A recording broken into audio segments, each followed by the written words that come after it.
નજર કરીએ અન્ય સમાચાર પર ગીર સોમનાથના તાલાલામાં ભૂકંપના 9 જેટલા આંચકા અનુભવાયા છે। તાલાલામાં 15 કલાકમાં 9 ભૂકંપના આંચકા અનુભવાયા છે। સતત આંચકાઓથી લોકોમાં ભયનો માહોલ છવાયો છે। વહેલી સવારે 3.2 તીવ્રતાનો ભૂકંપનો આંચકો અનુભવાયો હતો, ત્યારે વહેલી સવારે લોકો પોતાના ઘરની બહાર દોડી આવ્યા હતા।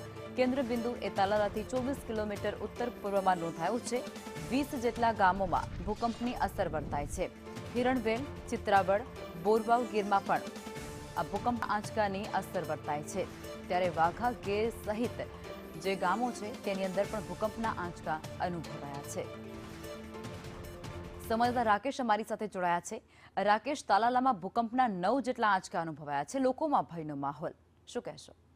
ચોક્કસથી થોડા સમય અંતરે આંચકાઓ તો આવતા જ રહેતા હતા, પરંતુ ગઈકાલે તારીખ 29ના રાત્રિના 2 ને 2:30 વાગ્યાથી લઈ અને બપોરે 4:30 વાગ્યા સુધીમાં 9 જેટલા આંચકાઓ તાલાળામાં નોંધાઈ ચૂક્યા છે, અને જેના પગલે ક્યાંક ને ક્યાંક હવે જે ગ્રામ્યજનો છે તેમાં પણ ભય જોવા મળી રહ્યો છે।